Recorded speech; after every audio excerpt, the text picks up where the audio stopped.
News point लेकर हाजिर हूं मैं राजीव। दोस्तों, तमिलनाडु में टीवी के नेता विजय थलपति विजय जिनको कहते हैं वो उनको सरकार बनाने से रोकने की बीजेपी की सारी कोशिश आज बेकार साबित हुई। अब से कुछ देर पहले थलपति विजय ने अपनी 108 सीटों के साथ साथ कांग्रेस, सीपीआई, सीपीएम, वीसीके और एआईयूएमएल का ये देख लीजिए यहाँ पे ये समर्थन 121 सीटों का समर्थन हासिल कर लिया है। टीवी के 108 है, आईएनसी यानी कांग्रेस पार्टी 5 है, सीपीआई 2, सीपीएम 2, वीसीके 2 और आईयूएमएल इंडियन यूनियन मुस्लिम लीग 2। ये कुल 121 सीटों का समर्थन यहाँ हासिल कर लिया है। पहले वीसीके के नेता थाल तिरुमावलामल ने टीवीके के नेता अधव अर्जुन को पार्टी का समर्थन पत्र सौंपा। इसके बाद आईयूएमएल जी हाँ ने भी समर्थन पत्र सौंप दिया। आईयूएमएल ने समर्थन पत्र सौंपते वक्त उसका एक विजुअल है, ज़रा विजुअल ले आइए स्क्रीन पर। समर्थन पत्र इन्होंने सौंपा है आईयूएमएल ने, और इस तरह अब विजय ये देखिए समर्थन पत्र सौंपा है इंडियन यूनियन मुस्लिम लीग के दफ्तर में, और ये इनको सौंप रहे हैं। इस तरह विजय के पास कुल 121 विधायक हो चुके हैं, जो 118 के आंकड़े से ज़्यादा हैं। टीवी के नेता अर्जुन ने कहा है कि लोकतंत्र की रक्षा की जाएगी और विजय जनता के समर्थन से तमिलनाडु के मुख्यमंत्री बनेंगे। आपको बता दूं कि कल यानी शुक्रवार को भी विजय ने राज्यपाल अर्लेकल से मुलाकात की थी, और इसके बाद विजय ने व्यक्तिगत रूप से भारतीय कम्युनिस्ट पार्टी यानी सीपीआई और भारतीय कम्युनिस्ट पार्टी मार्क्सवादी यानी सीपीएम के कार्यकर्ताओं का दौरा, कार्यालयों का दौरा किया था और पार्टी नेताओं से मुलाकात की थी। अब राज्यपाल अर्लेकर के पास विजय को सरकार बनाने का न्योता देने के अलावा कोई चारा नहीं है। अभी से थोड़ी देर पहले विजय दोबारा पहुंचे। 6 बजे उन्होंने समय मांगा था विजय ने राज्यपाल से मिलने का, लेकिन राज्यपाल ने बोला कि 6:30 बजे के बाद आइए। तो 6:30 बजे के बाद विजय पहुंचे सीधे वहां राज्यपाल के यहाँ, और ये हालांकि यही रास्ता पहले भी था, लेकिन राज्यपाल बार बार विजय पर बहुमत साबित करने का दबाव डाल रहे थे, जो कि सरासर असंवैधानिक है।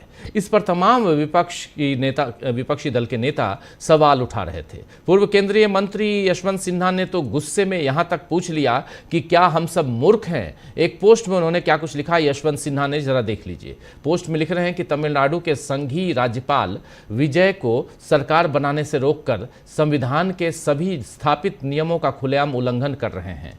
हम सब बस तमाशा देख रहे हैं। क्या हम सब मूर्ख हैं? शायद हम हैं। ये यहाँ पर लिख रहे हैं यशवंत सिन्हा। यशवंत सिन्हा है, यशवंत सिंह की फ़ोटो लगी हुई है, माफ़ी चाहूँगा, फ़ोटो चेंज कर सकते हैं। यशवंत सिन्हा है वो जिन्होंने लिखा है। वैसे बीजेपी ये भी जानती थी कि तमिलनाडु में उसकी दाल नहीं गलने वाली है, इसलिए राजभवन से कोशिशों के बीच बीजेपी की तमिलनाडु इकाई ने बाकायदा चिट्ठी लिखकर हार मान ली। तमिलनाडु बीजेपी के प्रदेश अध्यक्ष नयनार नागेंद्रन ने कहा है कि उनकी पार्टी ने चुनाव परिणामों को शालीनता से स्वीकार कर लिया है।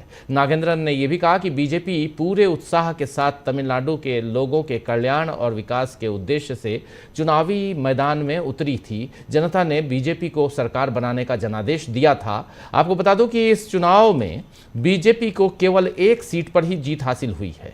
बीजेपी ने एक आधिकारिक पत्र जारी करके अपनी हार को पूरे दिल से स्वीकार किया है और दोहराया है कि तमिलनाडु बीजेपी सरकार गठन की किसी भी प्रत्यक्ष या अप्रत्यक्ष प्रक्रिया से खुद को पूरी तरह दूर रखेगी।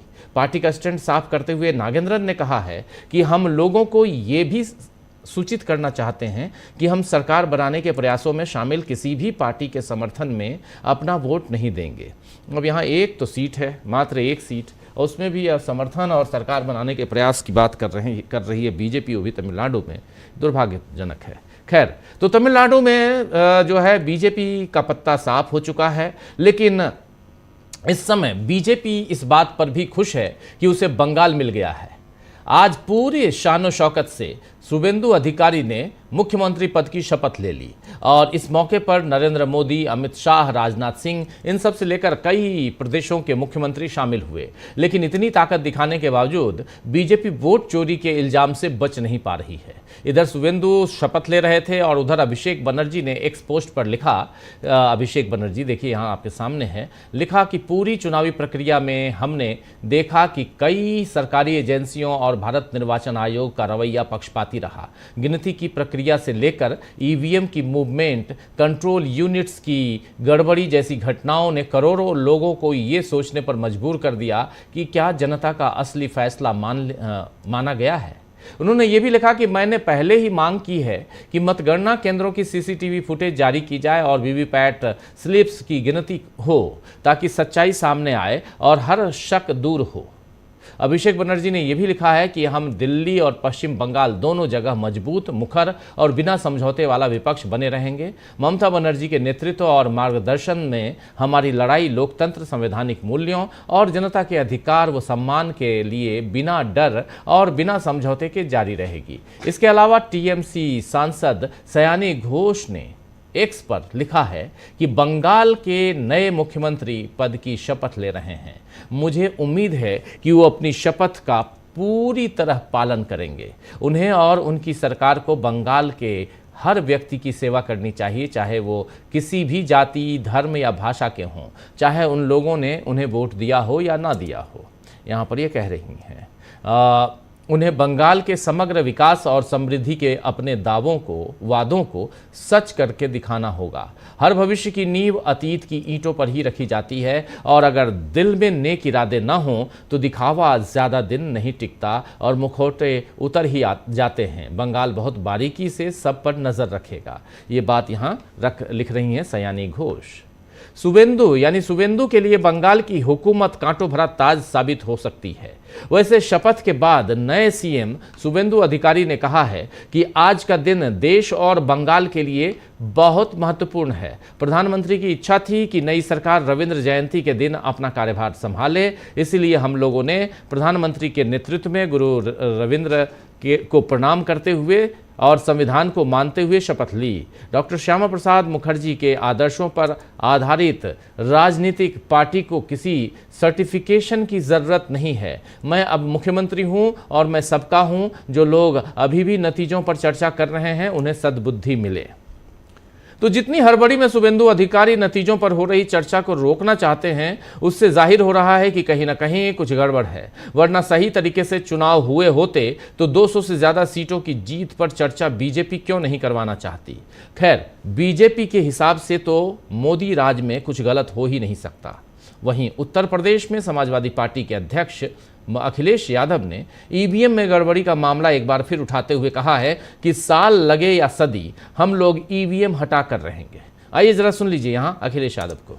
कोई भी इलेक्ट्रॉनिक या इस तरह की चीज है तो वो शक के दायरे में आ रही है, और डेमोक्रेसी में शक के दायरे में नहीं कोई चीज आनी चाहिए। ईवीएम या इलेक्ट्रॉनिक चीजें शक के दायरे में है। और अब तो गरीब भी जान गया कि जब स्मार्ट मीटर को मैनिपुलेट कर सकते हैं, दूर से उसको चलाया जा सकता है। स्मार्ट मीटर जब चलाया जा सकता है दूर से, तो ईवीएम को डिस्टर्ब नहीं कर सकते हैं क्या? इसलिए जिस तरीके से इंग्लैंड ने कल वोट डाला है बैलेट से, उसके पक्ष में हम लोग रहेंगे। आज नहीं कल, साल लगे या सदी, हम लोग ईवीएम हटा करके रहेंगे। तो बीजेपी की हर जीत के बाद जिस तरह ईवीएम घोटाले और फर्जी वोटर लिस्ट के मामले सामने आ रहे हैं, क्या उसमें फंसेंगे मोदी और ज्ञानेश कुमार? और क्या अब तमिलनाडु में इंडिया की सरकार बनेगी? आज इसी पर चर्चा करेंगे। तमिलनाडु में बवाल मचा के रख दिया, और खासकर वहां के राज्यपाल ने। आखिर ऐसा क्यों हुआ कि तमिलनाडु में जो सरकार अभी तक बन जानी चाहिए थी, उस सरकार को बनाने में इतनी दिक्कत पेश आई, और उस सरकार के गठन के लिए वहां के राज्यपाल ने फ्लोर टेस्ट से पहले अपने दफ्तर में ही टेस्ट करवाना उचित समझा। आखिर क्यों? ये एक बहुत महत्वपूर्ण बात आ जाती है, और ये भी तब जब बीजेपी के पास मात्र एक सीट है, एक सदस्य है वहां पे विधानसभा में, मात्र जीत के आए हैं। उसके बाद ये हालत है। तो तमिलनाडु में जो बवाल मचा है वो, और इधर पश्चिम बंगाल में आपने देख लिया जो कुछ है।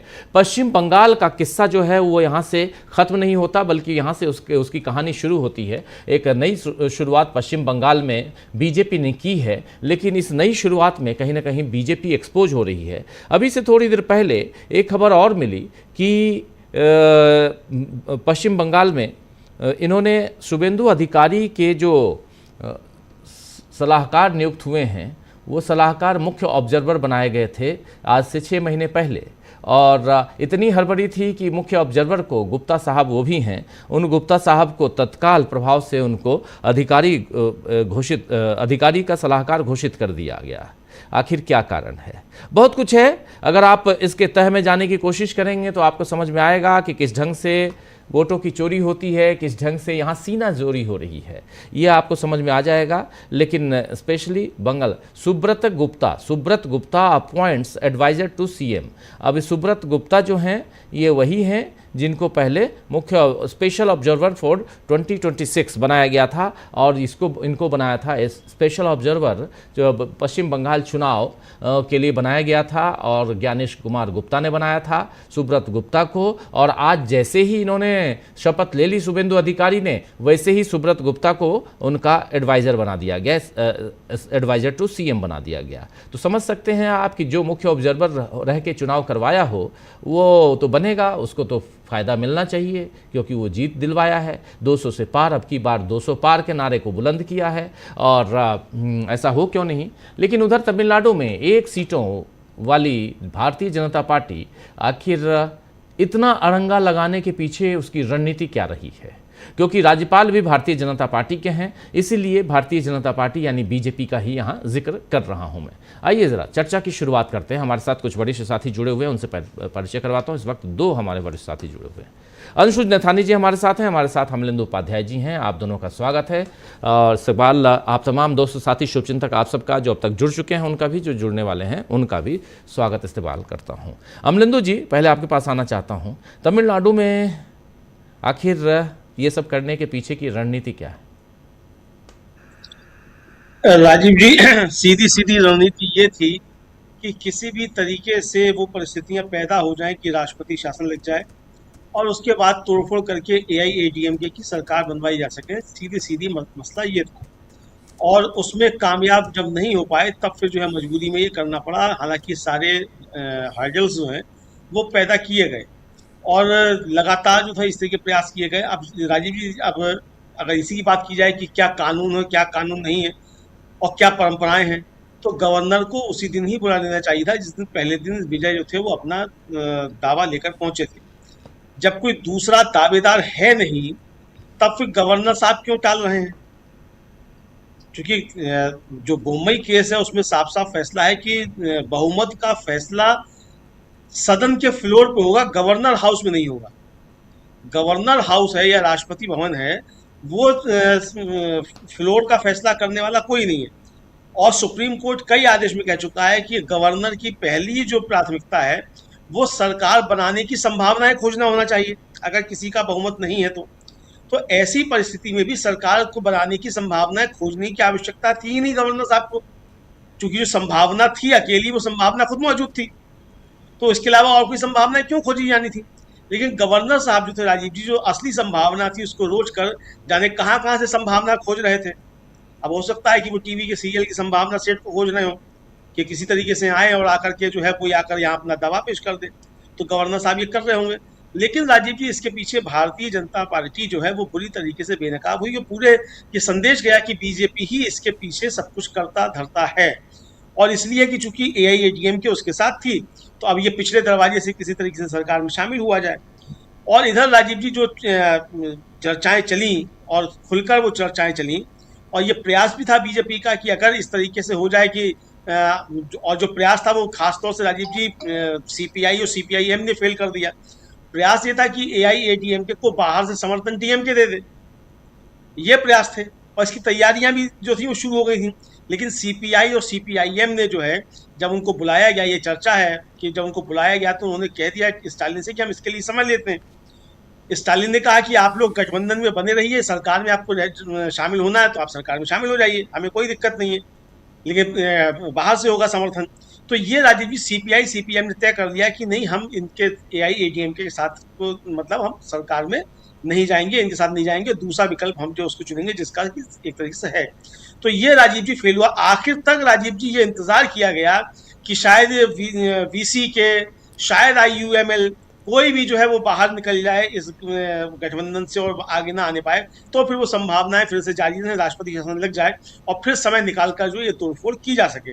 तो ये पूरे पूरे प्रयास राजीव जी यही थे कि किसी तरीके से, अब जिस तरीके से वो पुरानी फाइलें खोलने की बातें आने लगी, सब विजय की फाइलें खोली जाएंगी और क्या क्या सब चीजें शुरू हो गई, तो ये सब भी प्रयास यही था कि किसी तरीके से ये उभरता हुआ जो विकल्प है उसको वहां रोका जा सके।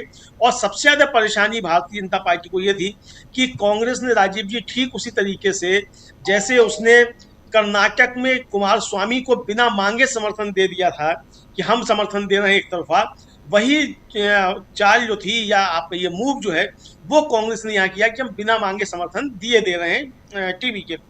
और इसके बाद ही राजीव जी बीजेपी जो है उसकी जो प्लानिंग थी वो एकदम से गड़बड़ा गई। तो ये राजीव जी एक तरह से देखने को आया। अब अगर मान लीजिए कांग्रेस और ये सीपीआई, सीपीएम, वीसीके, आईयूएमएल ये सब अगर डीएमके के साथ होते और इसी तरीके से होता कि डीएमके बाहर से सब समर्थन दे देगी और ये सब चाहें तो सरकार में शामिल हो जाए, तो बीजेपी का काम हो सकता था। लेकिन कांग्रेस ने इसको अच्छे तरीके से भांप लिया कि ये डीएमके की तो वहां की राजनीति हो सकती है कि भाई एक नया को उभरते हुए हम रोकें और एआईएडीएमके को हम दे दें जो हमारा पुराना दुश्मन है, लेकिन ये बाकी दलों की राजनीति नहीं हो सकती। तो डीएमके की राजनीति तमिलनाडु के लिहाज से सिर्फ है, बाकी दलों की जो राजनीति है वो तमिलनाडु के साथ साथ ये भी देखना है कि केंद्र में भारतीय जनता पार्टी जो है वो क्या क्या गुल खिलाती इसके बाद। तो इसलिए राजीव जी मुझे लगता है कि बीजेपी को वहां सफल नहीं होने देने के लिए कांग्रेस ने जो था ये मूव चला और उसके बाद फिर स्टालिन के सामने भी कोई विकल्प बचा नहीं। और इसलिए राजीव जी पहले आईयूएमएल जो है उसके जो अध्यक्ष हैं उनका बयान आया दिन में उनका बयान आया कि जो एक विधायक द्वारा समर्थन देने की बात की जा रही है आईयूएमएल के, उसका हम खंडन करते हैं और अगर टीवी के को आईयूएमएल का समर्थन चाहिए तो ये समर्थन मांगने के लिए उनको स्टालिन से बात करनी चाहिए, क्योंकि हम 50 साल से उनके साथ गठबंधन में हैं और हम गठबंधन नहीं छोड़ेंगे। ये आईयूएमएल का दिन में बयान आया और जब वीसीके ने अपना समर्थन दे दिया उसके बाद फिर आईयूएमएल ने शाम के 5 बजे अपना समर्थन पत्र दे दिया। इसका मतलब राजीव जी आखिरी समय तक ये प्रयास थे कि किसी भी तरीके से ये सरकार जो नहीं बनने पाए। अब देखिए राजीव जी, जब गवर्नर को मालूम है कि कल आखिरी दिन है, राष्ट्रपति शासन बनना फिर लग जाएगा अगर विधानसभा का मतलब नहीं वो नहीं होती है, शपथ ग्रहण नहीं होता है। गवर्नर साहब ने अपना केरल जाने का कार्यक्रम बना लिया था और केरल जाने वाले थे, तो भाई क्यों आप केरल जाने वाले थे? हालांकि नहीं गए हैं अभी और अब पता नहीं वहाँ मुलाकात हुई है कि नहीं हुई। पहले 6 बजे था, फिर 6:30 बजे का समय हुआ, तो जब आएगी अभी खबर तो हम लोग देखेंगे, क्योंकि अभी लाइव है हम सब, तो अभी देख नहीं सकते कि वो मुलाकात हुई कि उनकी नहीं हुई। तो राजीव जी ये जो है, अगर केरल जाने का गवर्नर साहब कार्यक्रम बना चुके थे, इसका मतलब गवर्नर साहब मुतमईन थे कि विजय के पास ये आंकड़ा जो है बहुमत से ऊपर का ये नहीं हो पाएगा। लेकिन वो जो था एक तरीके से पानी फिर गया। तब फिर अब जो है वो बताया जा रहा है कि केरल जाने का कार्यक्रम उन्होंने अपना स्थगित कर दिया है। लेकिन ये राजीव जी सवाल तो उठेंगे कि आपका केरल जाने का कार्यक्रम क्यों था, जब आपको मालूम है कि कल जो है डेडलाइन एक तरीके से है इसकी, फिर राष्ट्रपति शासन की ओर बढ़ेगा तमिलनाडु। तो पूरी राजीव जी तैयारियां यही थी किसी भी तरीके से तमिलनाडु में राष्ट्रपति शासन लागू करके, और उसके बाद फिर मोटा भाई जो है वो दिल्ली से बैठकर तमिलनाडु की सरकार चलाएं। 6-6 महीने करके बढ़ भी सकता है, क्या दिक्कत है, ये भी किया जा सकता था। तो लेकिन वो जो है वो समझदारी का काम, इतना आसान हाँ नहीं आसान नहीं है राजीव जी, आसान नहीं है, लेकिन समझदारी का आप काम वोटों जो की है चोरी कर सकते हैं, रिजल्ट में घपला कर सकते हैं, लेकिन उसके बाद राज्यपाल के भरोसे कितने दिन आप करेंगे? सुप्रीम कोर्ट में आप अपने हिसाब से हो सकता है मनमाफिक फैसले लाने की कोशिश करेंगे, लेकिन इतना भी नहीं है। देश का लोकतंत्र अभी भी मजबूत है और हालांकि अभी पहुंच चुके हैं, विजय पहुंच चुके हैं राज्यपाल के पास और समर्थन पत्र सौंपने के लिए। अब इनके पास 121 विधायक हैं, 121 विधायकों का समर्थन पत्र है विजय के पास। और यहाँ मुंह की खानी पड़ी है खासकर बीजेपी को। बीजेपी के वहाँ के जो प्रदेश अध्यक्ष हैं नागेंद्रन, उनका आपने सुन लिया, बता दिया आपको कि वो उन्होंने कह दिया है कि हम ये देखिए ऊपर तस्वीरें चल रही हैं जो विजय पहुँचे हैं अपनी कार में, और लोक भवन जो राजभवन पहले होता था अब तो मोदी जी ने लोक भवन कर दिया है, लेकिन वो लोक भवन नहीं, वो राजभवन से भी बुरा हाल कर रखा है। अगर पक्षपात हो तो क्या कहा जाएगा? प्रशांत जी हमारे साथ जुड़ गए। प्रशांत जी, ओपनिंग कमेंट आपसे, फिर अंशु जी भी हमारे साथ जुड़ी हुई हैं। और ये नाम बदलते रहिए, और एक बहुत शानदार किसी ने कहा है कि आपको अगर और किसी ने क्या, आपको याद होगा कि फ्रांस की रानी साहिबा ने क्या कहा था कि रोटी नहीं तो केक खा लीजिए। तो वही है कि यहाँ पे आप लोगों को इस ढंग से बरगलाते रहिए, इस ढंग से कि वो 80 करोड़ 82 करोड़ लोग जो 5 किलो अनाज के लिए लाइनों में लगते हैं, उनको कोई फ़र्क ही नहीं पड़ता। वो जय श्री राम कहते हैं, हाथ में बीजेपी का झंडा लिए हुए घूमते हैं, उनके पेट में अन्न दाना बीजेपी का झंडा लेकर ही पूरा हो जाता है। ये साफ दिख रहा है। खैर, देर है अबेर नहीं, लोगों को जब भूख लगती है तो लोग ऐसे ही भागते हैं बाहर, और वो समय भी आने वाला है। प्रशांत जी,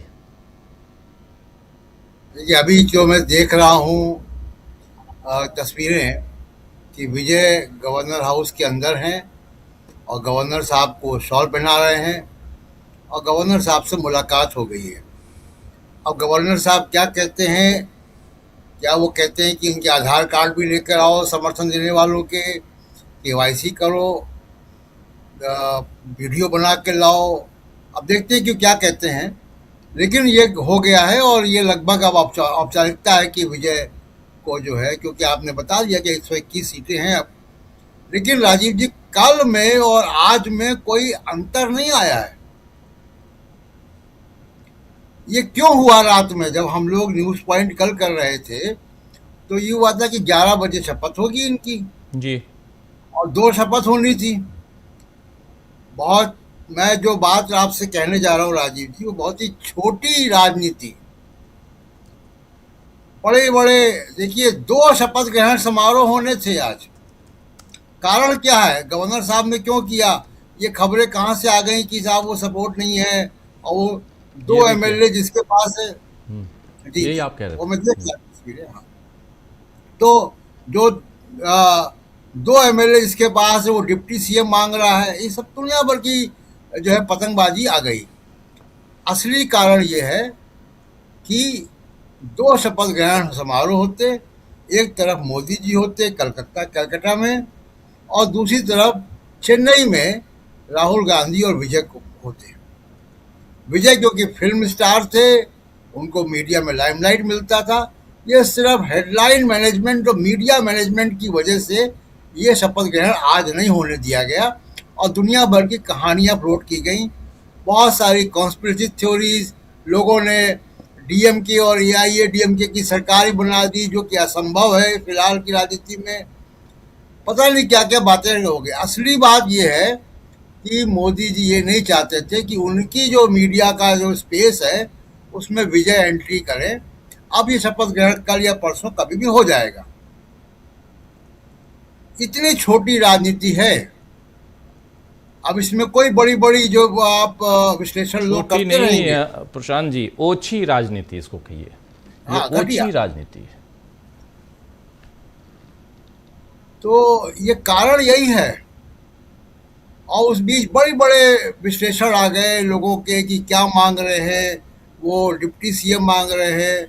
अरे भाई, 2 MLA की पार्टी की विधायक दल की बैठक कितने घंटे चलेगी? कोई मुझे बताए।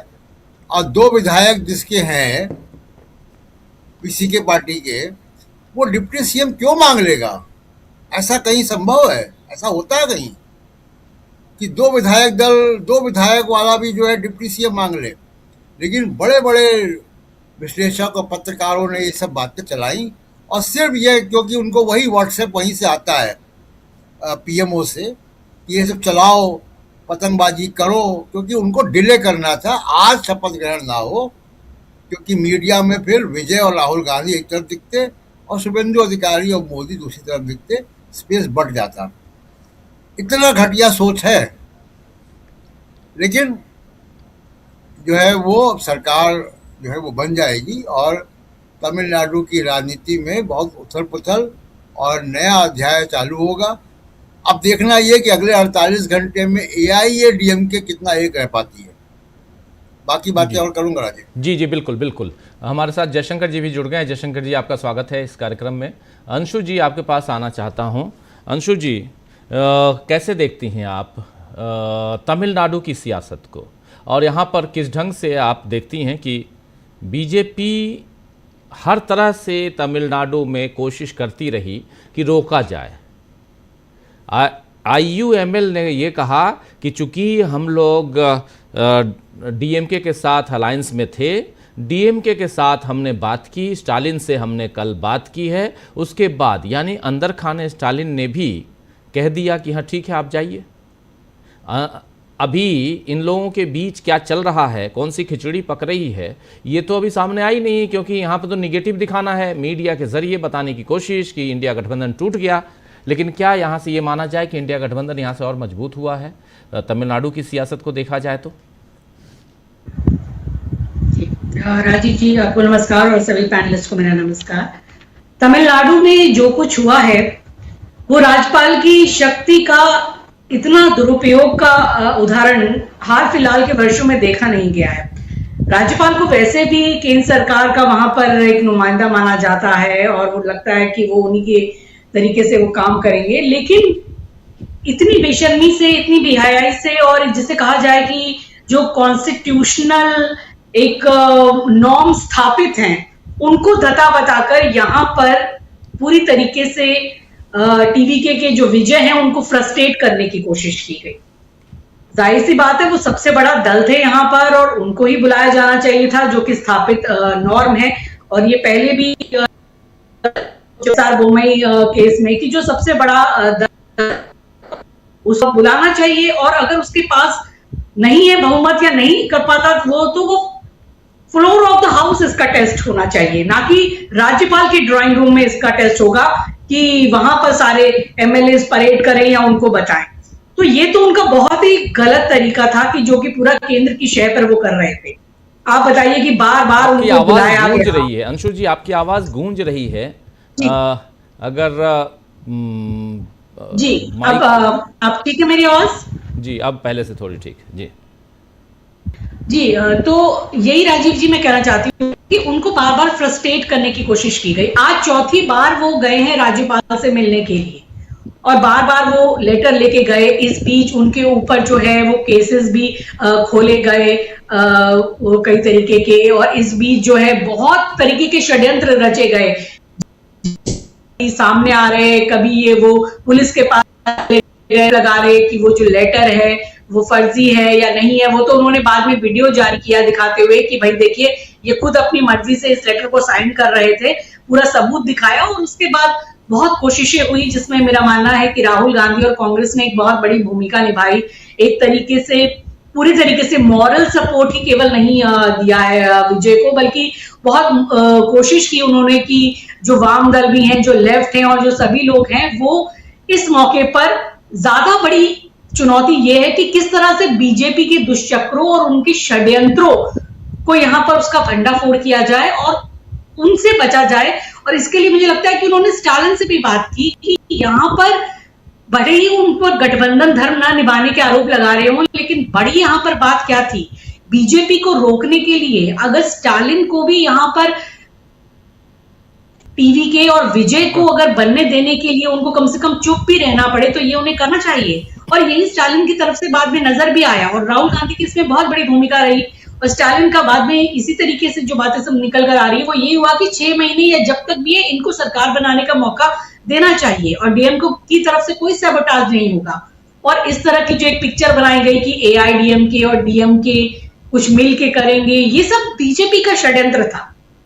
दोनों बिल्कुल डिफरेंट एक दूसरे की विरोध में खड़ी हुई पार्टी कैसे साथ आ सकती है? ये तो हम वैसी बात करें कि कहीं कांग्रेस और बीजेपी मिलकर सरकार बना ले। तो ये गलत गलत नैरेटिव फैलाए गए, विजय को हर तरीके से हतोत्साहित करने की कोशिश की गई। मैं तो ये कहूंगी कि टीवीके विजय की बहुत बड़ा एक उनका मॉरल हाई है और वो झुके नहीं इन सब चीजों के लेकर के। और जैसे कि उन्होंने भी दृढ़ निश्चय कर रखा था कि वो लाइक माइंडेड ही लोगों के साथ मिलकर सरकार को बनाएंगे और इसके लिए वो बार बार प्रयास करते रहे, प्रयत्नशील रहे। और नहीं तो ऐसे में किसी को खरीदना इतना मुश्किल नहीं होता बीजेपी के लिए। और साथ ही आपको ये बताऊं कि इसके लिए एक जनमत का भी बहुत बड़ा उनके पीछे सपोर्ट था। लोगों में इस बात को लेकर बहुत गुस्सा था और शायद बाद में केंद्र सरकार या जो भी इसके पीछे से पर्दे के पीछे से खेल चला रहे हैं उनको लगा कि इससे तो शायद एक बहुत बड़ी सुनामी आ सकती है।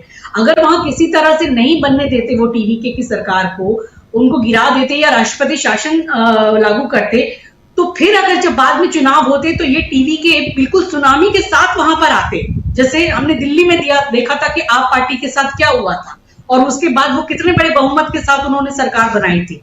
तो टीवी के पास आज जो तमिलनाडु की जनता का समर्थन है, जो सपोर्ट है, तो अगर ये उनके साथ कोई भी षड्यंत्र दुष्चक्र करते तो ये डबल फोर्स के साथ वहां वापस आते।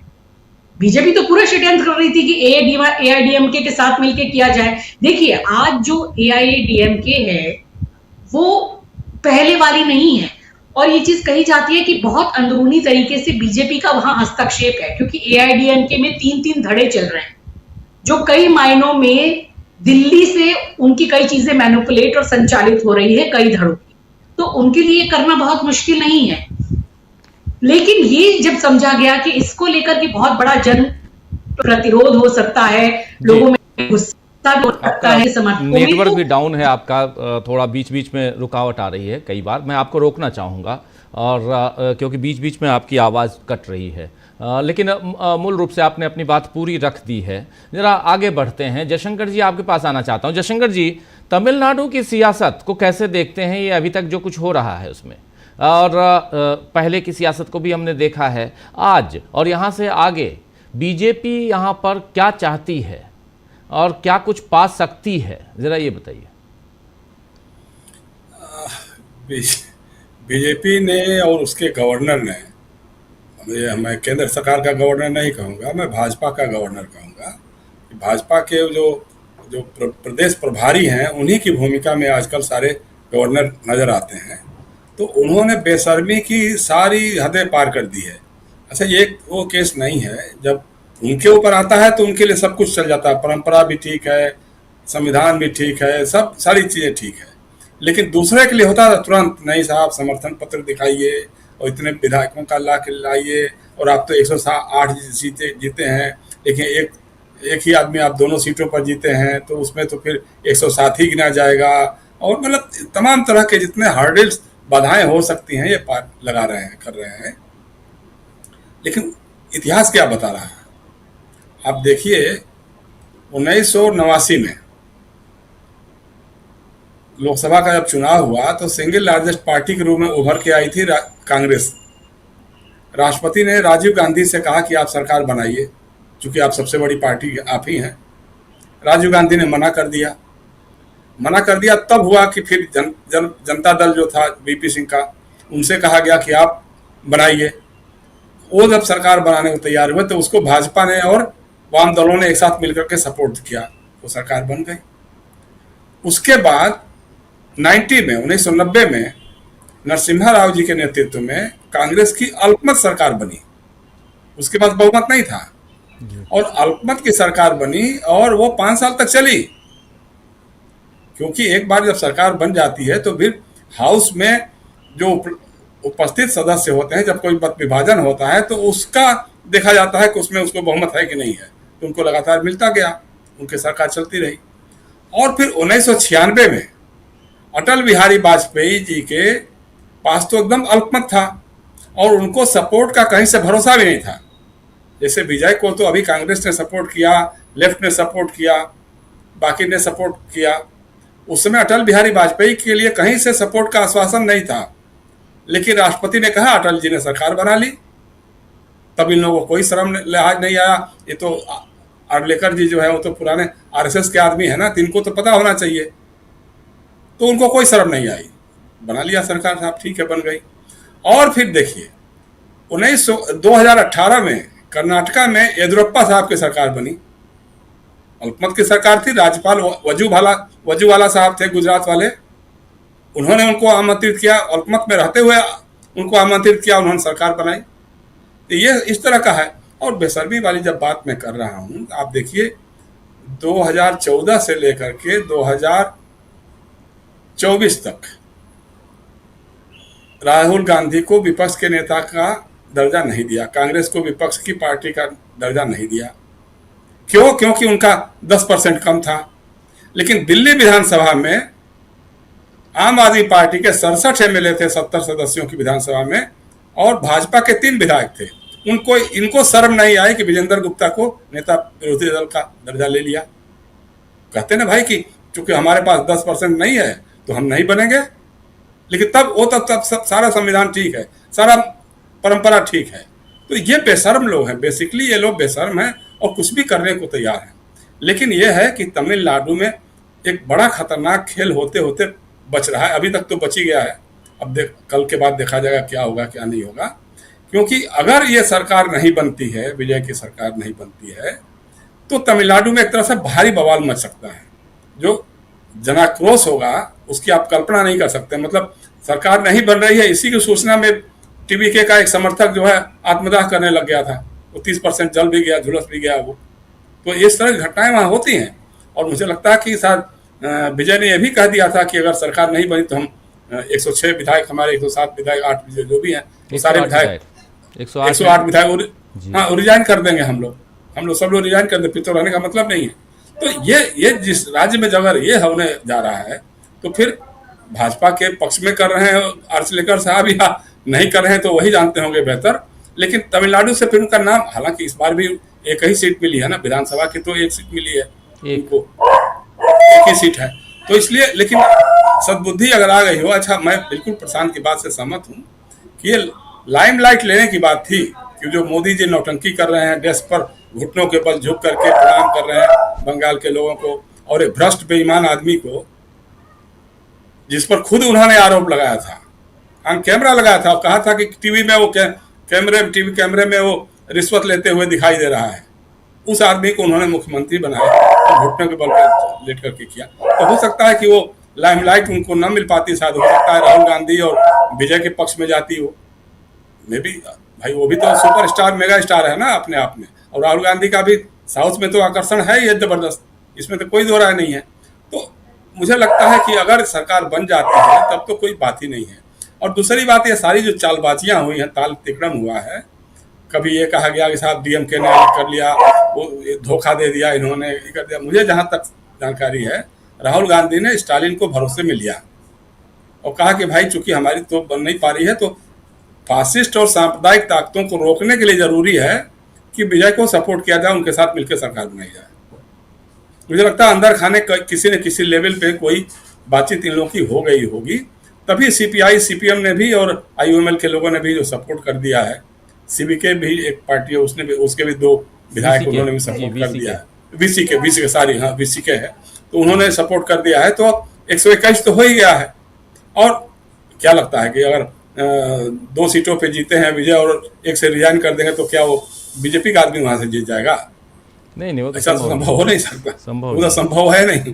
तो खामख्याली में मतलब, लेकिन इन्होंने जो अपना रूप पेश किया है वो रूप फासिस्ट राजनीति का है राजीव जी। मतलब ये सारे संकेत मिल रहे हैं कि आने वाले दिनों में इनकी राजनीति किस तरह की होगी। अब चूंकि साउथ में अभी भी इनका उस तरह से घुस नहीं हो पा रहा है, लेकिन कोशिश तो यही है कि इस बहाने कुछ करके ऐसा कर दें ताकि कुछ खेल हो जाए। लेकिन खेल कैसे हो पाएगा? मुझे लगता है कि अभी तमिलनाडु में जो सरकार बनने जा रही है, विजय ने कहा भी है कि हमारी सरकार सेकुलर होगी, सोशल जस्टिस के विचारों पे आधारित रहेगी और उस ढंग से काम करेगी। कामराज को लेकर के या नदुराई सबको लेकर के उन्होंने जो बात की, अम्बेडकर साहब को लेकर के बात की है, तो वो मुझे लगता है कि ये सरकार चलनी चाहिए, काम करनी चाहिए, एक मौका तो उसको मिलना ही चाहिए ना। जी बिल्कुल बिल्कुल। प्रशांत जी, कहाँ देखते हैं यहाँ की सियासत को आप? अब जी, तमिलनाडु में देखिए जो कुछ हो रहा है अभी, जैसे जयशंकर जी भी कह रहे थे, आपने भी कहा, अंशु जी भी कह रही थी कि बातचीत होके हो रहा है। ये बड़ा अद्भुत डेमोक्रेटिक तरीका हम देख रहे हैं वहाँ पे। जैसे मान लीजिए कि वामपंथी पार्टियां हैं, वामपंथी पार्टियां डीएमके से बात करके तब समर्थन दिया है इनको, विजय की पार्टी को। तो और वामपंथी पार्टियों का जो डीएमके के साथ संबंध है वो बहुत अलग तरीके का संबंध है। वो कांग्रेस की तरीके का नहीं है कि कभी वो साथ में है, कभी बीजेपी के साथ है, कभी यहाँ है, कभी नहीं है। वामपंथी पार्टियों को तो डीएमके पैसा देता रहा है अपने इलेक्शन के खर्चे में। इलेक्शन कमीशन के खाते में 2019 में डीएमके ने 25 करोड़ रुपए दिखाया है सीपीआई सीपीएम के खाते में। तो ऐसा संबंध है, पैसे का संबंध है इनसे। उसके बाद भी आप देखिए कि सीपीआई सीपीएम वहां गए और समर्थन दिया है। IUML ने दिया समर्थन, फिर अब BCK का भी हो गया। मैं ये कह रहा था कि ये स्थिति कल भी थी, आज की स्थिति में और कल की स्थिति में कोई अंतर नहीं है। जब उसको इनवाइट कर लिया था और कहा था 11 बजे शपथ होगी, तो 11 बजे अगर शपथ का टाइम था और फिर उन्होंने पोस्टपोन किया, तो किस लिए पोस्टपोन किया? इसीलिए पोस्टपोन किया कि वो 2 शपथ ग्रहण समारोह होने थे, और बड़ा ऐतिहासिक दिन आज मोदी जी के लिए भी है कि आप देखिए कि हिंदू महासभा की मुस्लिम लीग के साथ सरकार 1941 से बनी थी, उसके बाद अब जाके इन लोगों की सरकार बनी है बंगाल में, तो वाकई ऐतिहासिक क्षण तो है इनके लिए। इतने साल लग गए, आज़ादी के पहले सरकार बनी थी वहाँ पे मुस्लिम लीग के साथ मिलके, जिसमें श्यामा प्रसाद मुखर्जी वित्त मंत्री थे। तो पश्चिम बंगाल में लेकिन राजीव जी बहुत कुछ अभी होने वाला है। जैसे अभी आपने बताया कि सुब्रत गुप्ता नाम के एक कंसल्ट IAS अधिकारी, पूर्व IAS अधिकारी, जिनको ज्ञानेश गुप्ता ने बना के भेजा ऑब्जर्वर SIR का, और उसी को बना दिया गया कंसल्टेंट एडवाइजर शुभेंदु अधिकारी की सरकार का। ये कोई छोटी घटना नहीं है, ये बता रहा है कि किस तरीके से इलेक्शन कमीशन और बीजेपी एक पार्टनरशिप का गेम खेल रहे थे। ये पार्टनरशिप दिखाई दे रही है, ये छोटी बात नहीं है। और अभी आप देखिए बहुत सारी एनालिसिस आ रही है। कल आपने बताया था कि जस्टिस TS शिवागनम ने इस्तीफा दिया, जो कि ट्रिब्यूनल में थे जी। जस्टिस शिवागनम, जो कि कलकत्ता हाई कोर्ट के पूर्व चीफ जस्टिस भी थे, वो 19 ट्रिब्यूनल में से एक ट्रिब्यूनल की अध्यक्षता कर रहे थे। उन्होंने 1777 जो है वो मामले देखे जिनके वोटर, जो चुनाव आयोग ने वोट काट दिए थे, 1777। अब उन्होंने क्लियर किए कितने? 1717, यानी 96% उन्होंने जो है वो क्लियर कर दिए। इसका मतलब दूसरा ये है कि जो 27 लाख नाम जो कटे, उसमें 96% नाम गलत कटे हैं। अब अगर ये 27 लाख लोग होते तो चुनाव का परिणाम कैसे होते? तो बहुत तरीके की एनालिसिस आ रही है, लेकिन एक इस्तीफे ने बता दिया कि उन्होंने कैसे काम किया, और ये भी दिखाई दे रहा है कि उन्होंने इस्तीफा क्यों दिया होगा, उनके ऊपर किस प्रकार का दबाव होगा। असम में फॉरेन ट्रिब्यूनल बनते थे, मैं वहाँ गया था फैक्ट फाइंडिंग में, मैंने देखा है कि वो जो जज साहब होते थे, उनको अगले साल का अगला जो एक्सटेंशन है मिलता ही तभी था जब वो फॉरेन ट्रिब्यूनल में केसेस को रद्द करें। जिनके केसेस कम रद्द होंगे उनको नहीं मिलता था। तो ये सब चीज़ें हो रही हैं, लेकिन उसके बीच में देखिए बहुत कुछ जो है, अब यहाँ से राजनीति जो है रीसेट हो रही है, और विजय के साथ कांग्रेस का गठबंधन रहेगा, और मेरे ख्याल से 2029 की लोकसभा में भी रहेगा। उनकी सरकार कैसे चलती है अभी उनको तजुर्बा कम है सरकार स्टालिन का क्या रुख रहेगा? स्टालिन का रुख अभी 6 महीने तक तो राजीव जी खुद भी कह रहे हैं कि वो कुछ नहीं रहेगा उनका, और वो इंतजार करेंगे उनके स्टालिन के। देखिए स्टालिन का ज़्यादा नुकसान नहीं होगा, इसलिए नुकसान नहीं होगा कि AIADMK का जो विलय, वो जो विलुप्त होगी धीमे धीमे, वो इरेलीवेंट होगी, क्योंकि वो अपनी राजनीति से हटे हैं। वो जो जयललिता का जो वैक्यूम है उसको विजय पूरा करेंगे। तो तमिलनाडु की पॉलिटिक्स में जो 2 बड़े प्लेयर रहने की परंपरा है, DMK और AIADMK, अब AIADMK को विजय की पार्टी रिप्लेस करेगी। AIADMK आप अगले 48 घंटे में देखिएगा, AIADMK से कुछ बड़ी खबरें आएंगी शपथ लेने के 48 घंटे के बाद। तो इसलिए DMK को बहुत परेशानी नहीं होगी, और DMK जो है वो वहाँ पे एक फोर्स रहेगी। और वो इंडिया गठबंधन के साथ उनका रिश्ता अभी खराब हुआ है, लेकिन मुझे लगता है कि आगे आने वाले दिनों में नेशनल पॉलिटिक्स में उनका कोई ना कोई रोल होगा।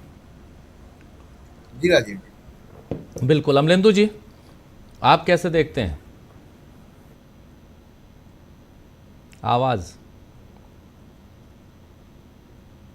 अभी राजीव जी 2 घंटा पहले स्टालिन साहब ने बहुत लंबा चौड़ा एक ट्वीट किया है, और उस ट्वीट की सिर्फ 2 लाइनें आपको पढ़ के बता देता हूँ, फिर आप आगे समझ लीजिएगा।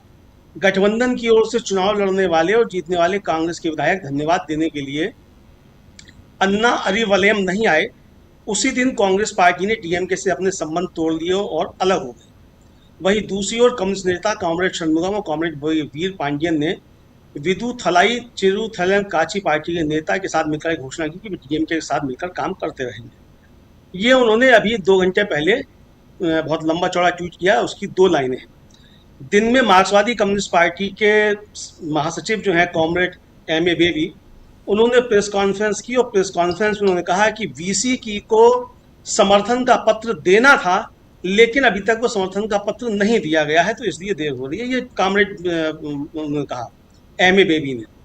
और उसके बाद फिर जो थे बेबी की प्रेस कॉन्फ्रेंस के बाद विजय जो है वीसीके के दफ्तर गए हैं, वहां जाकर फिर कुछ जो भी बात हुई हो, फिर बाद में वीसीके ने ऐलान किया, उसके बाद फिर आईयूएमएल ने अपना पत्र सौंपा है। तो अब आगे क्या होगा ये समझा जा सकता है राजीव जी, कि होगा क्या वो साफ तौर पे दिखाई पड़ रहा है।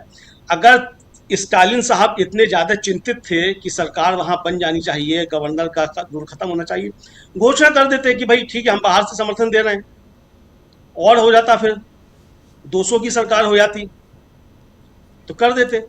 लेकिन सब इंतजार कर रहे थे राजीव। देखिए, जो क्षेत्रीय राजनीति है वो दूसरी तरीके की है, और सबके अपने अपने चीजें होती हैं। कांग्रेस जो सोच रही थी वो बड़े फलक पर सोच रही थी, और गद्दार शब्द जो है वो कांग्रेस के लिए वहां डीएमके कह रही है। और कल इसीलिए जो मणिक्कम टैगोर ने, उन्होंने ट्वीट भी किया, उन्होंने बाइट भी दी कि ये दोनों पार्टियां एक होने जा रही थी। हमने उससे पहले ये कदम उठा लिया, हम बीजेपी का हम किसी तरीके से यहाँ नहीं आने देंगे कदम। तो ये है। अब बाकी अब जिसकी जो राजनीति वो अपना आगे करेगा, विजय के सामने भी मौका हो सकता है, कहा तो ये भी जा रहा था विजय भी जो है प्रोजेक्ट बीजेपी के हैं, जैसे केजरीवाल थे, कहा तो ये भी जा रहा है। तो अब राजीव राजनीति में कौन क्या है ये क्या कहा जा सकता है, तो ये अलग अलग चीजें दिखाई पड़ती हैं। बाकी अब आने वाला समय बताएगा कि कौन किसके साथ रहेगा, कौन किसके साथ नहीं रहेगा। वरना इतनी जल्दी नहीं होनी चाहिए थी कि आप अलग जो है लिख करके दे दें कि हम लोकसभा में अलग बैठेंगे। भाई अगर तमिलनाडु की राजनीति में कुछ खेल हो रहा है, तो तमिलनाडु की राजनीति में जो स्थितियां हैं, ये स्थितियां तो केरल और पश्चिम बंगाल में भी थी। वहां भी इंडिया गठबंधन के दल आपस में लड़ रहे हैं और एक दूसरे के खिलाफ लड़े हैं। वहां तो जो है एक गठबंधन के साथी को हराकर दूसरा आया है वहां जीतकर केरल में। तो चलिए, पश्चिम बंगाल में कांग्रेस का कोई स्टेक नहीं था। तो मुझे लगता है राजीव जी की गठबंधन के जो इंडिया गठबंधन की खासतौर से बात हो रही है, वो इंडिया गठबंधन की राजनीति केंद्र के स्तर की है, तो ये बात समझनी पड़ेगी। तो इसलिए मुझे लगता है कि आगे आने वाले समय में अब अगर सिर्फ अपने क्षेत्रीय हित देखे जाएंगे और उसके अनुसार अगर राजनीति होगी, तो फिर बहुत सारी दिक्कतें पैदा होंगी।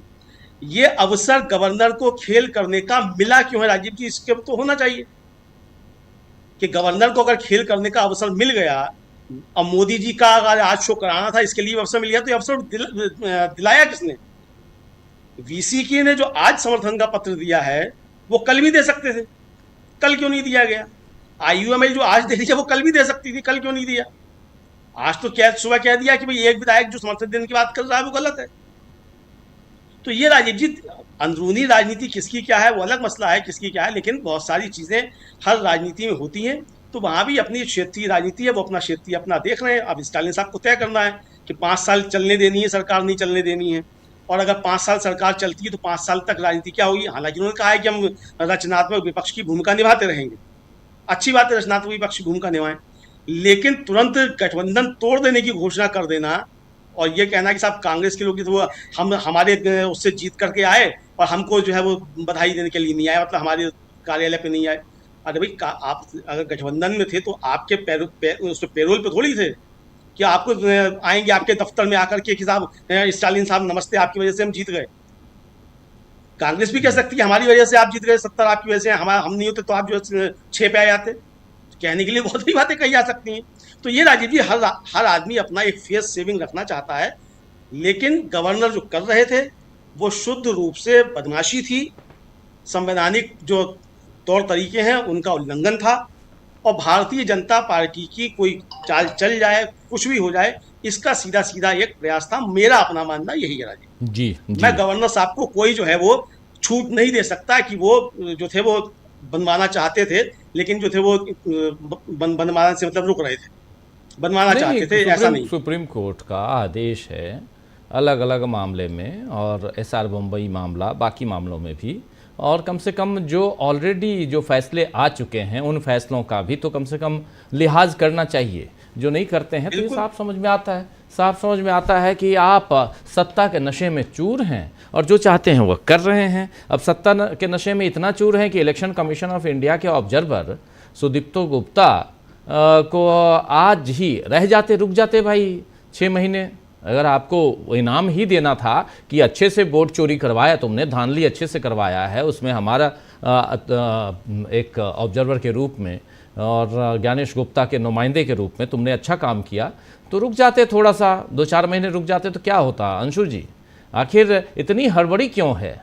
या यहाँ पर खुला खेल फर्रुखाबादी हो गया है कि अरे अब कोई यहाँ पूछने वाला नहीं, कोई जानने वाला नहीं, कोई यहाँ कोई विरोध करने वाला नहीं, विपक्ष को हमने पंगु बना के रख दिया है, विपक्ष तो कुछ करेगा नहीं और हम जो चाहें वो करें। क्या यहाँ से फिर हम एक घोर डिक्टेटरशिप की तरफ जाते हुए देखेंगे हिंदुस्तान को?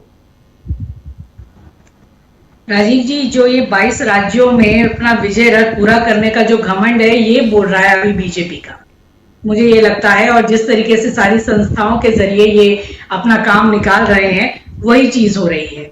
और सिर्फ इतना ही नहीं, आपको बता दूं कि जो एक आईएएस मनोज अग्रवाल है, जो मुख्य चुनाव अधिकारी भी थे, ये भी बातें आ रही हैं कि वो भी मुख्य सचिव हो सकते हैं बीजेपी सरकार में पश्चिम बंगाल में। तो पूरी तरीके से आजकल जो है वो क्विट प्रो को फॉर्मूले पर काम किया जा रहा है, यानी अधिकारी बीजेपी के लिए काम करें, उन्हें चुनाव जितवाने के लिए काम करें, सारी एजेंसियां, ईडी, सीबीआई, इनकम टैक्स, वो उनके लिए काम करे और उसके बदले इन अधिकारियों को बाद में मलाईदार पोस्ट दी जाए। तो ये पूरी तरीके से क्विट प्रो को फॉर्मूला है जो इन्होंने अच्छी तरीके से अपना लिया और इसके दम पर ये सारी चीजों का काम कर रहे हैं। लेकिन राजीव जी, यहां मैं एक और चीज को पढ़ रही हूं, जिस तरीके से टीएमसी की हार हुई, उसमें जो भी चीज है कि 27 लाख वोटर कटे या एसआईआर का असर रहा या धांधली से हराया गया, वो एक अलग बात है। लेकिन जिस तरीके से डीएमके के साथ भी वहां हुआ और यहाँ टीएमसी हारी, तो मैं इसमें एक उम्मीद की भी किरण देखती हूं राष्ट्रीय स्तर पर इंडिया अलायंस के मजबूत होने की और कांग्रेस के एक बड़ी फोर्स बन के उभर कर नजर आने की। क्योंकि जिस तरह पहले अहंकार में ममता बनर्जी ने कभी कांग्रेस को वो स्पेस नहीं दी, भले ही उनके वोट काट के और उन्हीं के आधार पर अपनी पार्टी बनाई, लेकिन कांग्रेस को स्वीकार करने की, राहुल गांधी को स्वीकार करने का उनके अहंकार ने उनको मौका नहीं दिया। और यही अहंकार है कि इतनी बुरी तरीके से हारने के बाद उन्हें घुटनों पर फिर कांग्रेस की ही छत्र छाया में आने को मजबूर होना पड़ा। वही हाल हम डीएमके का भी देख रहे हैं, वही हाल हमने जेडीयू का पहले देखा कि वहां किस तरह से नेस्तनाबूद किया, वही हाल हमने बीजेडी का देखा और ऐसे बहुत से दल हैं, यानी कि क्षेत्रीय क्षत्रपों को बीजेपी निगलती जा रही है, खत्म करती जा रही है। और इन घटनाओं के बाद जो है अब अखिलेश यादव भी शायद डरे सहमे होंगे। तो ये इन क्षेत्रीय क्षत्रपों को समझना चाहिए कि हमें अपना अहंकार छोड़कर अब कांग्रेस के लार्जर अम्ब्रेला के नीचे आना चाहिए, क्योंकि कांग्रेस ही वो राष्ट्रीय दल है जो बीजेपी का मुकाबला कर सकते हैं। राहुल गांधी को स्वीकार आप क्यों नहीं करना चाहते? और इसमें और भी अच्छा हुआ, ममता बनर्जी जितना सीएम की पोस्ट पर रहकर को बीजेपी का मुकाबला करने में उतनी सक्षम ना होती जितनी वो सड़कों पर उतरकर और ऑपोजिशन में आकर वो एक बड़ी फोर्स साबित होंगी, नाक में दम कर देंगी वो बीजेपी का। जिस तरह उन्होंने कहा कि मैं इंटरनेशनल कोर्ट में चली जाऊंगी, मैं ये कर दूंगी। तो ये सारी चीजें मुझे लगता है मिलकर, या जो डीएमके से राहुल गांधी जिस तरह से बात कर रहे हैं या वो खुद समझ रहे हैं कि लार्जर पिक्चर क्या है, इंडिया अलायंस को यहां ज्यादा मजबूत होना है अब राष्ट्रीय स्तर पर, क्योंकि 2029 का चुनाव सामने रहेगा पर आप ये देखिए कि अब तो बीजेपी का काम हो गया पश्चिम बंगाल में और हर जगह, अब तो ये मूव कर गए पंजाब और यूपी की तरफ। आपने देखिए कि आज ही कल रात में पंजाब में जो उनके पावर और इंडस्ट्री मिनिस्टर है उनको ईडी ने गिरफ्तार कर लिया है। इनकी पूरी सारी सेना वहां चली गई है। जो घमासान इन्होंने पश्चिम बंगाल में और जगह मचाना था इनकी एजेंसियों ने, अब ध्यान हटके उनका चला गया, वो वहां पे टास्क शुरू हो गया है, खेला शुरू कर दिया है कि अब पंजाब में कैसे करना है। जो इनके वहां पर 2 विधायक हैं और ये 7 इनके राज्यसभा के सांसद अपने में पाले में डाल देते हैं, तो आपको क्या लग रहा है? ये सारे षड्यंत्र शुरू हो गए हैं। और वही चीजें जो है, ये डिवीजन की राजनीति और ये सब अब खेल जो है वो यूपी में भी चलेगा। ये सारा फोकस यहां पर हो जाएगा, यहां पर ये सब सक्रिय होंगे। तो ये समझना है क्षेत्रीय दलों को, समाजवादी पार्टी, ये क्या हुआ था बिहार में? आरजेडी ने अपना जो अहंकार दिखाया कांग्रेस के साथ, उसके बाद क्या हुआ? नेस्तनाबूद हो गई, 25 पे आके लटक गए। तो ये इन क्षेत्रीय दलों को सोचना चाहिए कि अब इनके अवसान का समय आ रहा है, और अगर अभी भी ये एकत्रित नहीं हुए इंडिया अलायंस के नीचे और कांग्रेस की छत्र छाया के नीचे, तो एक बड़ी लड़ाई नहीं लड़ पाएंगे। और इसी तरीके से गर्दनें काटती हुई, कुचलती हुई बीजेपी निकल जाएगी और ऊपर से नीचे तक देश में 1 पार्टी 1 लीडर 1 नेशन, यही सिस्टम नजर आएगा, अधिनायकवाद होगा। तो मुझे लगता है कि इसे it is a blessing in disguise, जो विपक्ष को शायद मजबूत करेगी मुसीबत के समय। जी राजीव। जी जी जी, बिल्कुल बिल्कुल। जयशंकर जी, चुनाव की बात हम लोग कर रहे हैं, तो चुनाव का तो खैर उसमें बहुत सारी बातें हम लोग करते रहे हैं, करते आए हैं, ईवीएम को लेकर, फिर उसके अलावा चुनाव आयोग की धांधलियाँ, अब SIR, डिलिमिटेशन, सारी चीज़ें अब सामने आ रही हैं। इन सब के बीच तमिलनाडु, दक्षिण भारत पर इतनी निगाहें क्यों टिकी हुई हैं नरेंद्र मोदी की? दक्षिण में इतना प्रयास, इतनी कोशिश करते हैं। अभी नरेंद्र मोदी का 2 मिनट पहले एक ट्वीट आया है कि कल 10 मई को मैं अलग अलग कर्नाटक और तेलंगाना के में अलग अलग प्रोग्राम्स में हिस्सा लूँगा, ये कह रहे हैं नरेंद्र मोदी। तो फिर से लग गए हैं अभी दक्षिण भारत में, ये कह रहे हैं दक्षिण भारत में। कल उसके अलावा कर्नाटक, तेलंगाना, हैदराबाद में कुछ कार्यक्रम है, उसकी बात कर रहे हैं तेलंगाना में। तो इतनी निगाहें क्यों टिकी हुई हैं? क्या मिल पा रहा है? नहीं, इसका सबसे बड़ा कारण राजीव जी यही होगा कि बाकी तो हिंदुस्तान के बहुत सारे इलाकों में उनका कब्जा हो चुका है, दक्षिण भारत ही अभी तक उनके लिए अभेद्य दुर्ग साबित हो रहा है। वहाँ पर भी आंध्र में तो मिलीजुली सरकार बना ही ली उन्होंने चंद्रबाबू नायडू के साथ में, लेकिन इस बार उनको उम्मीद थी कि शायद तमिलनाडु से कुछ उनको अच्छे रिजल्ट्स मिलेंगे। ADMK के साथ मिलकर के उनको लग रहा था कि शायद जो स्टालिन के खिलाफ जो एंटी इनकम्बेंसी है उसका लाभ मिलेगा, लेकिन वो नहीं मिला।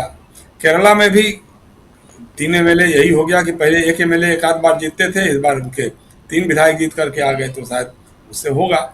लेकिन मुझे लगता नहीं है कि इन राज्यों में कोशिशें बहुत है। देखिए, केरल में RSS का भी बड़ा काम है, काफ़ी उन्होंने काम किया है वहाँ पे, दंगा फसाद करने में, केरल स्टोरी और ये सब चलाने में उनका कोई ये नहीं रहा है।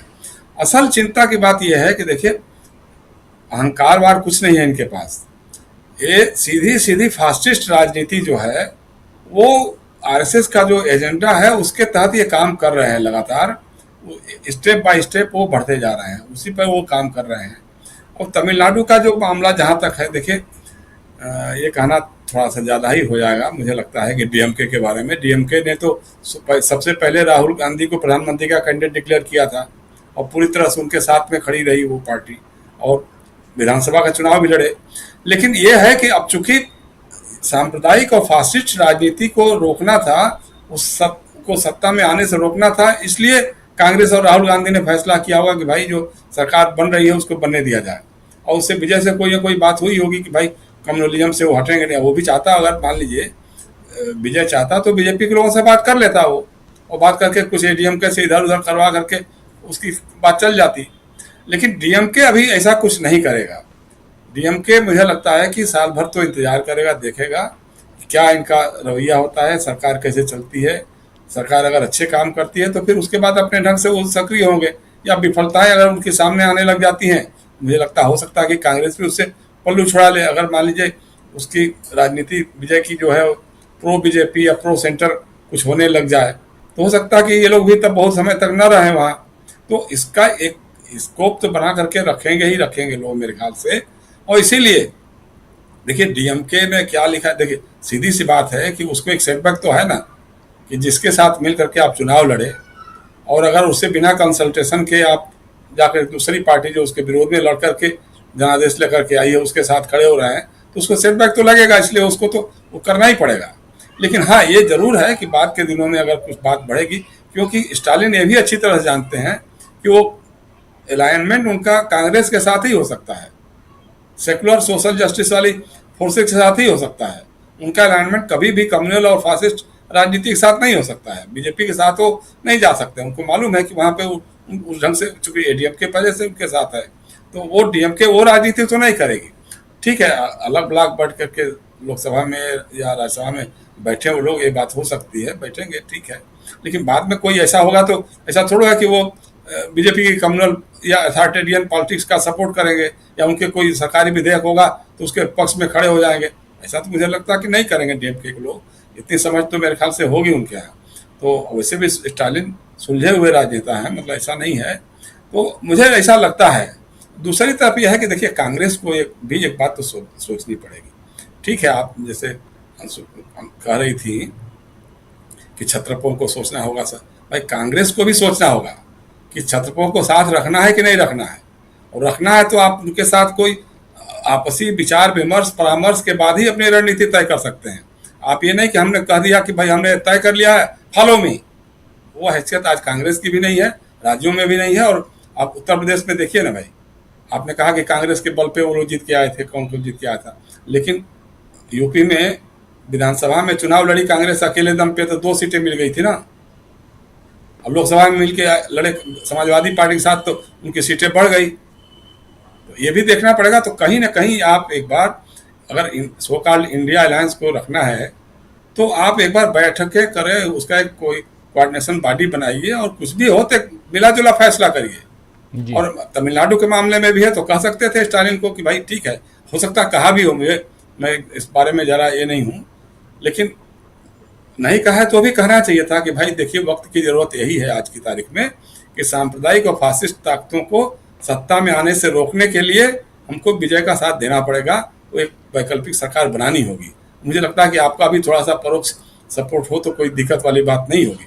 बाद में अपने फलाफल अगर मान लीजिए सरकार नहीं काम ठीक करेगी तो फिर आपके लिए मौका ही मौका रहेगा। तो ये काम होना होगा। तो इंडिया अलायंस को जीवंत रखने के लिए एक बार ये है कि सहयोगी दलों की एक समन्वय समिति बने और बन करके आपस में राय करके, जो आप राहुल गांधी कहेंगे मुझे नहीं लगता कि कोई उस पर डिफर करेगा, या कोई अगर एक्शन प्लान बनाएंगे तो उससे कोई अलग जाने की बात करेगा। लेकिन सबको लगता होगा कि अरे भाई हमसे तो कोई पूछा ही नहीं, आपने अपने आप मन से तय कर दिया, चाहे संसद में हो चाहे संसद के बाहर सड़क पर भी हो, फैसलों में आपको आम राय से काम तो करना पड़ेगा। जी राज। बिल्कुल बिल्कुल बिल्कुल। प्रशांत जी कुछ जोड़ना चाहते हैं? प्रशांत जी। नहीं, मैं तो अभी इसमें सिर्फ एक बात कहूंगा कि देखिए सभी पॉलिटिकल पार्टीज को, जैसे मान लीजिए कि डीएमके और कांग्रेस के बीच में भी ये हुआ तो नीतिगत फैसले हुए, बदजबानी नहीं हुई है। ये बदजबानी गलत होती है। जैसे मान लीजिए कि गोवा में अरविंद केजरीवाल बार बार कहते थे कांग्रेस को कि कांग्रेस को अगर आप वोट देंगे तो बीजेपी को वोट जाएगा क्योंकि इनका एमएलए बीजेपी में चला जाएगा, ये कहते थे। अब वो ये कहकर बीजेपी की जो ऑपरेशन लोटस है, जो पार्टियों को तोड़ने की नीति है, उसको उसकी स्वीकारता बना रहे थे। अब उन्हीं की राज्यसभा का पूरा दल चला गया, पूरी बारात चली गई वहां पे, अब क्या कहेंगे वो? तो और अभी और भी तो सिलसिला चालू हुआ। अभी देखिए ईडी क्या करती है, सीबीआई क्या करती है।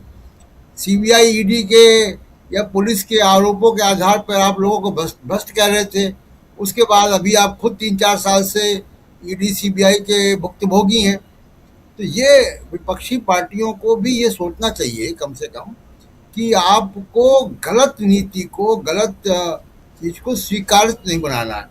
जैसे मान लीजिए कि भी असम यहाँ हो रहा है, वेस्ट बंगाल में, मैं कहूँगा कि अभी तृणमूल कांग्रेस को और जो भी पार्टियां वहाँ पे, कांग्रेस पार्टी, लेफ्ट पार्टी, सबको मिलके अपने अपने कंस्टिट्यूंसीज में जो बैटरीज का चार्ज लेवल है, फॉर्म 17C है, फॉर्म 19 है, ये सब खोदने चाहिए काउंटिंग में क्या हुआ।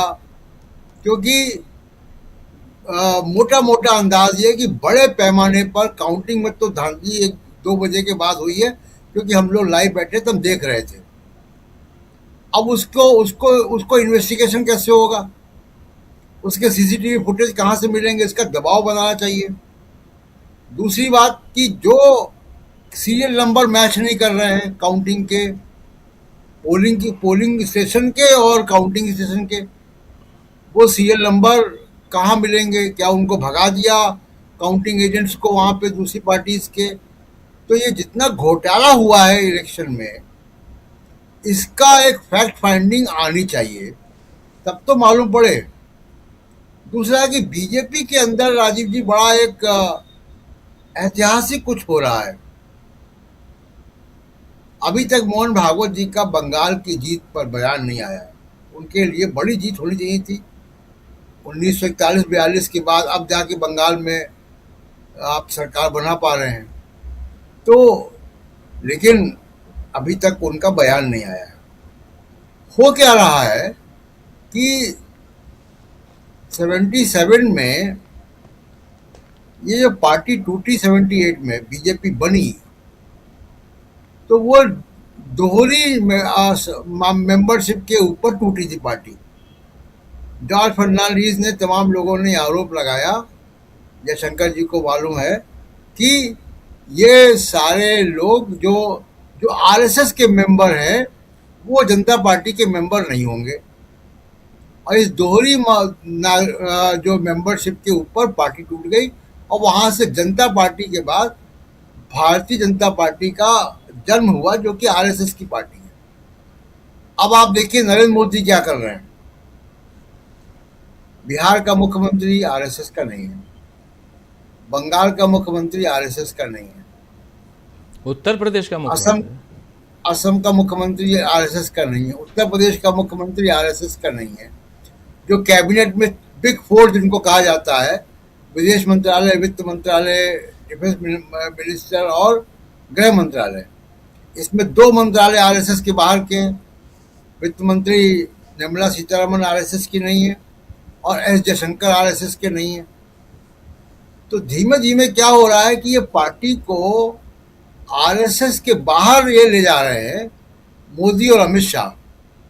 अब बीजेपी बची नहीं है, ये मोदी और अमित शाह का ही पूरा तंत्र बचा हुआ है। अब जो बीजेपी के अध्यक्ष हैं, जिनको मैं कहता हूँ इंटर्नशिप में अभी भी, तो वो इंटर्नशिप वाले जो अध्यक्ष हैं उनका कोई मतलब ही नहीं है जी। उनको अमित शाह ने ऑब्जर्वर बना के भी नहीं भेजा, जेपी नड्डा को भेजा, जो कि उनके पुराने विश्वास पात्र हैं। आरएसएस 1.5-2 साल से कोशिश कर रही थी कि बीजेपी में प्रेसिडेंट बन जाए जो कि आरएसएस का हो, जो कि रबर स्टैंप ना हो मोदी और अमित शाह का जी। लेकिन नहीं कामयाब हुई आरएसएस।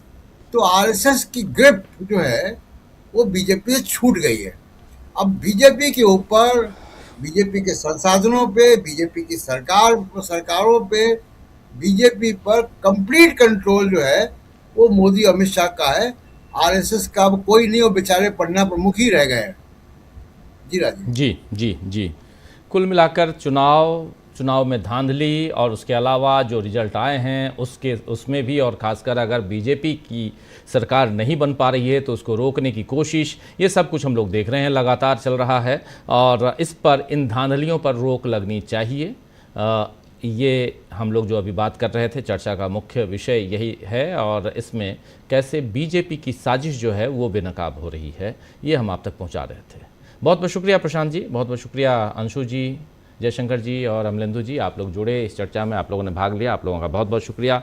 आप तमाम साथियों, आप सबका भी शुक्रिया अदा करता हूं जो हमारे साथ बने रहे। डॉक्टर दलवीर जोकर साहब हमारे साथ हैं, प्रवीण जी हमारे साथ बने हुए हैं, संदीप चौहान साहब बने हुए हैं हमारे साथ, ज्योति जी बनी हुई हैं, विक्रम मोरे जी हमारे